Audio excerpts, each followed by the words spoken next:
MP में 28 विधानसभा सीटों पर होने वाले उपचुनाव में भी सपाक्स माई के लाल नारे को बुलंद कर रही है, जिससे बीजेपी की मुश्किलें बढ़ सकती हैं। 2018 के विधानसभा चुनाव में भी माई के लाल से बीजेपी को बहुत नुकसान हुआ था और प्रदेश से बीजेपी की सरकार चली गई थी। सपाक्स ने एक बार फिर बीजेपी के मंसूबे पर पानी फेरने की रणनीति बना ली है।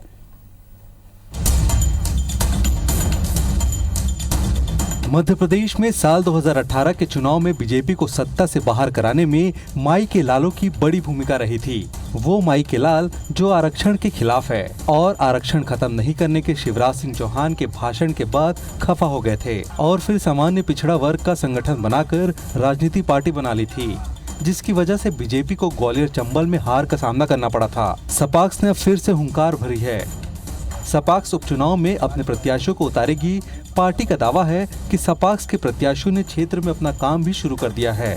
सपाक्स पार्टी द्वारा मध्य प्रदेश की सभी 28 विधानसभा के उपनिर्वाचन में अपने प्रत्याशियों को खड़ा करने का निर्णय लिया है। दोनों दलों को जनता देख चुकी है और अब सपाक्स को ये मौका मिलेगा। सपाक्स पार्टी उपचुनाव में एट्रोसिटी एक्ट और आरक्षण को फिर से मुद्दा बनाएगी। सपाक्स देश के सभी वर्गों और समुदायों के गरीबों को आरक्षण देने की बात करती है, जबकि जो दशकों से ऊंचे पदों पर बैठकर आरक्षण का लाभ ले रहे हैं उनका विरोध भी करती है।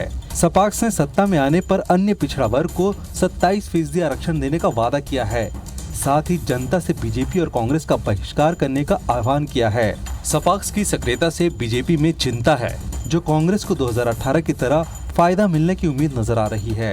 कांग्रेस पार्टी जानती कि इस मामले में बहस जो है भारतीय जनता पार्टी के सामने नहीं हो सकती, कहीं वो खड़े भी नहीं हो सकते।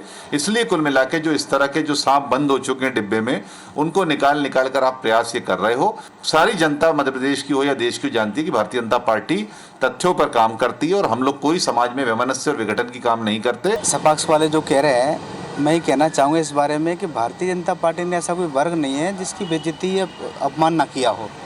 हर वर्ग की अपमान करने का काम शिवराज सिंह चौहान जी के नेतृत्व में भारतीय जनता पार्टी ने मध्य प्रदेश में किया है और जब भी चुनाव आता है फिर ये उनको मनाने में लग जाते हैं, उनको समझाने लग जाते हैं और दूसरी पार्टी पर, जैसे हमारी पार्टी पर इल्जाम लगाने लग जाते हैं। साल 2018 में वोटों के ध्रुवीकरण होने का फायदा कांग्रेस को मिला था।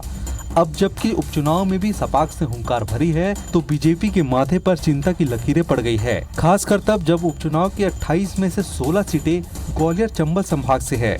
ऐसे में अगर माई के लाल सक्रिय हो गए तो वो बीजेपी के लिए मुश्किल बढ़ा सकते हैं। सुधीर दंडोतिया, IBC 24, भोपाल।